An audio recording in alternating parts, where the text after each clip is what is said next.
नमस्कार प्रिय विद्यार्थियों, आज हम अलंकार के भेद पढ़ेंगे। पिछले वीडियो में हमने अलंकार का अर्थ और अलंकार की परिभाषाएं पढ़ी थी।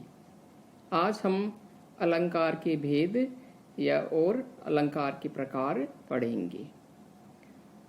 काव्य के पठन पाठन या श्रवण से जो आनंद प्राप्त होता है उसमें भाषा का बड़ा महत्व होता है। भाषा शब्द में स्वरूप का ही दूसरा नाम है। तो शब्द के दो रूप होते हैं। पहला है उसका अक्षरात्मक रूप और दूसरा है उसका अर्थमय रूप। अक्षरात्मक शब्द के रूप के आधार पर अलंकार का पहला प्रकार या भेद होता है शब्दालंकार, और शब्द में निहित अर्थ को आधार बनाकर उसका दूसरा भेद होता है अर्थालंकार।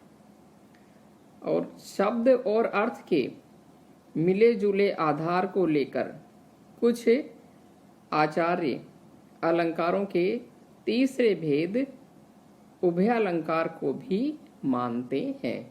कुछ जो विद्वान हैं, कुछ आचार्य, वे शब्दालंकार और अर्थालंकार दोनों के आगे एक उभय अलंकार को भी मानते हैं, लेकिन प्रमुखतः शब्दालंकार और अर्थालंकार ये दो भेद ही होते हैं।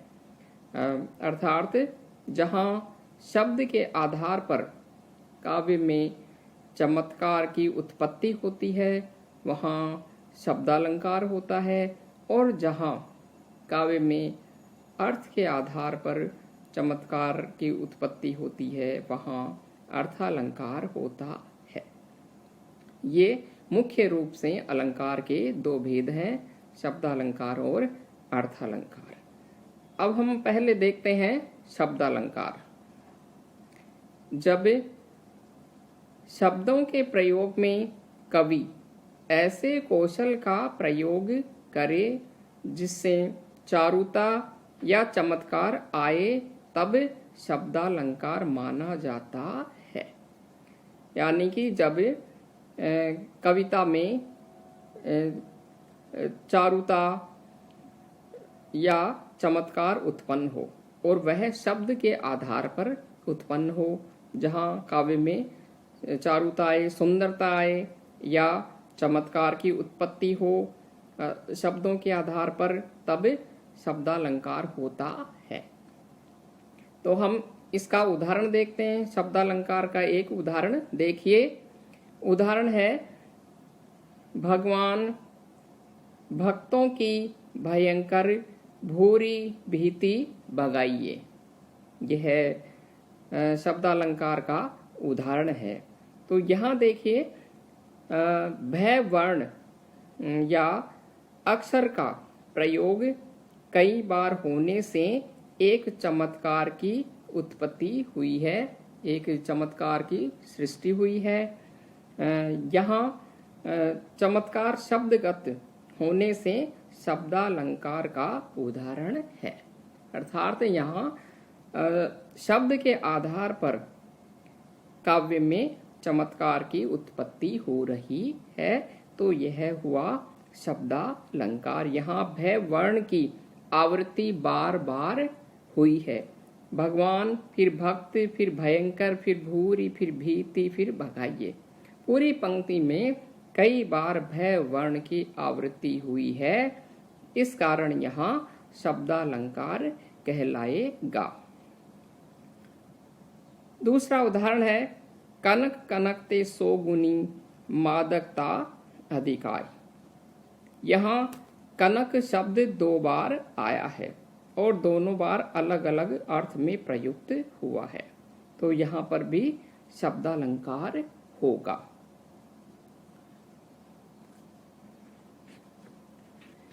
अगला उदाहरण है, नव जीवन दो घनश्याम हमें। यहाँ जीवन के दो अर्थ है, जल और जिंदगी, तथा घनश्याम के भी दो अर्थ हैं। मेघ है पहला और दूसरा है भगवान कृष्ण। तो यहाँ श्लेष अलंकार होगा जो शब्दालंकार में है। इस तरह से जो यह उदाहरण है, इस उदाहरण में जिन शब्दों में, इन उदाहरणों में जो ऊपर दिए गए हैं, इनमें जिन शब्दों में अलंकार है उनको निकालकर यदि उसी अर्थ के दूसरे शब्द रख दें तो अलंकार नहीं रह जाएगा। अर्थात जो चमत्कार मालूम होता है वह नष्ट हो जाएगा। जैसे उदाहरण देखिए कि उदाहरण 3 देखा हमने, नवजीवन दो घनश्याम हमें।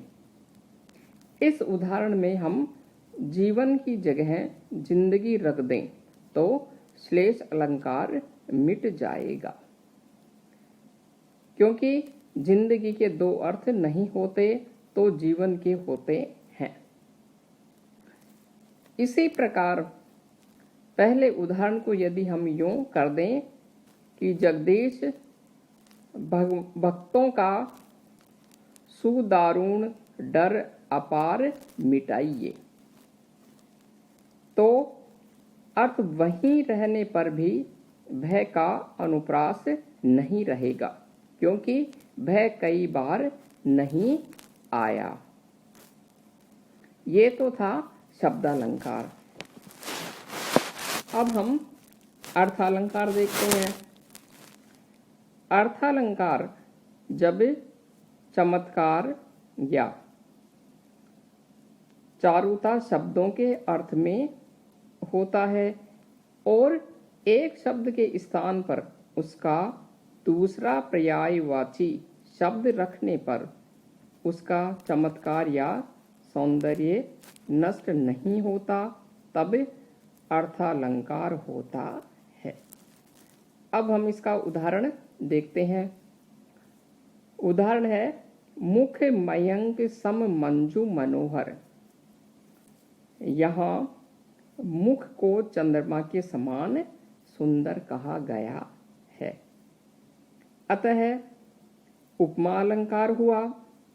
यहाँ मयंक के स्थान पर शशि या चंद्र रखने पर भी अलंकार नष्ट नहीं होता।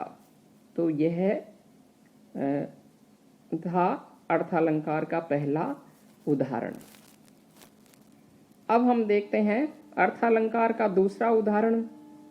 दूसरा उदाहरण है, हरिमुख कमल विलोकीय सुंदर। यहाँ मुख को कमल बताया गया है, अतः रूपक अलंकार है। जैसा बताया, अर्थालंकार में वाक्य के शब्दों को बदलकर उनकी जगह उसी अर्थ के अन्य शब्द रख देने से अलंकार का चमत्कार नष्ट नहीं हो जाता, किंतु बना रहता है। जैसे ऊपर के उदाहरण है, दूसरा को दो को बदलकर यदि यूं कर दें, प्रभु वंदन अम्बुज मंजुल निरखिए, तो भी मुख और कमल का रूपक बना रहेगा। इस तरह से यह थे शब्दालंकार और अर्थालंकार के भेद, शब्दालंकार की परिभाषा, अर्थालंकार की परिभाषा और इनके उदाहरण। अब हम आगे देखते हैं शब्दालंकार और अर्थालंकार दोनों में क्या अंतर होता है। अर्थालंकार में वाक्य के शब्दों को बदलकर पर्याय शब्द रख देने से अलंकार नष्ट नहीं होता। शब्दालंकार में वाक्य के शब्दों को बदलकर पर्याय शब्द रख देने से अर्थ न बदलने पर भी अलंकार नष्ट हो जाता है। तो यह है शब्दालंकार और अर्थालंकार में अंतर। धन्यवाद।